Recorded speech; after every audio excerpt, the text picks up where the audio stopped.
Congressman Louis Gohmert of the great state of Texas joins us now to talk about all of this. He's a member of the House Judiciary Committee and helped lead President Trump's first impeachment defense. Congressman, thanks for being here. Good to see you. Great to see you, Rob. Great assessment of what happened on January 6th. Excellent. Thank you so much. I appreciate that, sir. I want to get your reaction to this big development, what Sicknick's mom, Officer Sicknick's mom, is telling the media tonight. Well, it was hard to get the information, but from what we had heard, it was likely a stroke.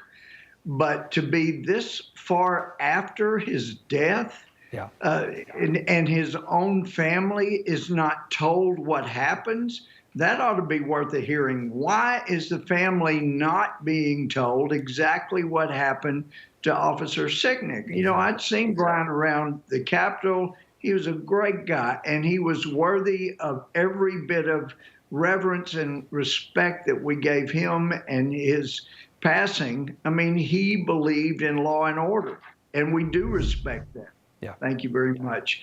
But it is important to know what killed him. It was not a fire extinguisher. So it's just tragic. The people in charge here at the Capitol are not giving answers. They're covering things up, as they've gotten really good at. Yeah. And of course, the Biden administration is not going to help us in that regard either.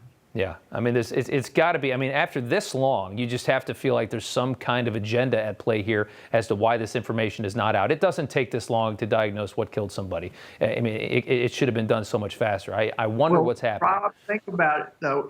If we knew for sure what the cause was and it was not related to, the 200 or so that came in the Capitol, sure, then maybe we don't need two walls and razor wire. Right. When all the intel, as I understand from the current Capitol Police, the current intel is there is no reasonable threat that requires this kind of fencing. It's all part of a sham, a charade to try to convince America that, gee, these conservatives are just horrendous. Right. We're not going to talk about the burning and looting and attacks on government buildings over the summer, only January 6th. Yeah, and they need to have people like that on the right because they need to have justification for the psychos they have on the left that have been burning this country down for the last year. Right. I want to ask you about this. Nancy Pelosi has ordered a 9/11-style commission into the January 6th riots. Senator Josh Hawley today had some concerns about statements that were made by this retired General Russell Honore, who has been picked to lead the investigation. Let's take a listen. The general has said that the leadership of the Capitol Police, that'd be you, Mr. Sund, and both of you, gentlemen, the House and Senate Sergeants at Arms, he's criticized you for, and I'm quoting now, the appearance of complicity during the attack, and also said that you were potentially undertook complicit actions. Those are his words during the attack. Mr. Sund, were you complicit in this attack on January 6th? Absolutely not. So it feels like this could be a bit partisan, wouldn't you say? Well, yeah, and his quotes about Republicans being dung, to use a different word than he used. Yeah. This is a guy who hates Republicans, who stand up for what's right. And it's just incredible. It's another huge piece of evidence that shows the Democrat leadership is not interested in truth. They're not interested in justice. They're interested in totalitarian fascist type reign where they eliminate any opponent's ability to defend themselves, to speak any kind of opposing views. And at some point, we really do need to come together and work together. Yeah, it's a good point. I want to ask you about this H.R. 1 bill. Yesterday, all the House Democrats signed on to this sweeping election reform bill that they have. Democrats claim it's going to improve access at the ballot box. Here's some of the highlights of it. Prohibit voter ID requirements. There's a good start. Automatic voter registration, same-day registration for federal elections, expanding mail-in voting. They love the mail-in voting, of course. That's just the tip of it. What's your response to this thing?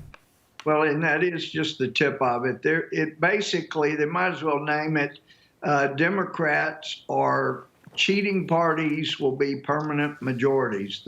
Whoever can cheat the best and get the most, they're the ones that are going to be in charge. That's what this bill would allow. It's incredible. Of course, there ought to be some kind of identification to know whether a voter is the one that's actually voting or if they've already voted. This bill would prevent ever really cleaning up voting lists. It would basically, eliminate any ability to determine if somebody voting is not the person that's supposed to be voting. I mean, it's just incredible that they would put a bill together like this at a time like this when our nation is so divided that basically the bill says cheating's okay. We want to eliminate any way to stop it. We should never pass a bill like that. Right. And just to clarify, that would need 2/3 in the Senate, right, if it got through the House?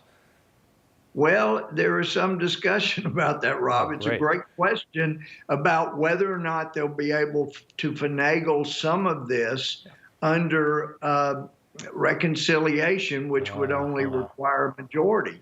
And so we're concerned they may try to slide some of that. It has nothing to do with reconciliation. It's entirely a Democrat majority for the future bill. They like that trick, though. They may try to slide it in reconciliation. Yeah. I want to ask you finally, one of my favorite things that happened today, this is a real beauty here. Democrats accused the Trump administration, of course, of human rights abuses at the border. Everybody remembers the kids in the cages.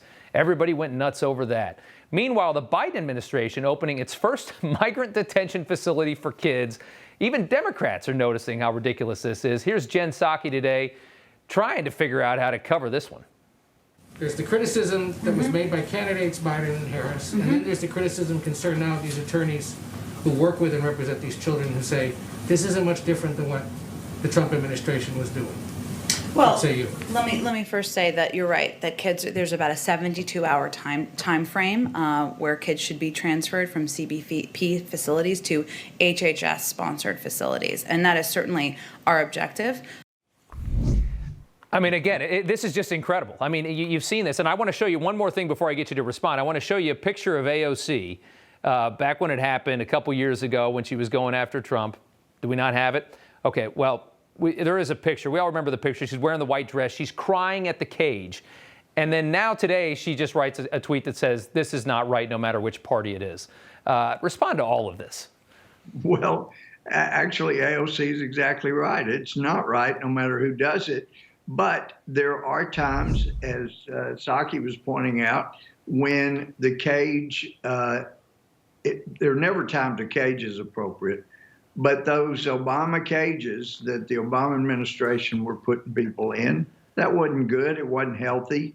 Our problem has been, and I've been down there all hours of the night and seen these young people, and, you can't tell. I've seen people in line in the middle of the night, 2, 3, 4 a.m., and people are switching the kids out as to who's going to claim the kid. I'm seeing this while the officers are at the other end of the line.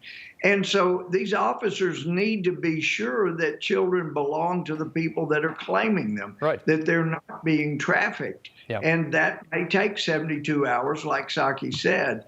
But for the as Chris Plant says, if it weren't for double standards, would have no standards at all. And that's exactly what this is. They're doing even worse than what had been done in the prior 2 administrations.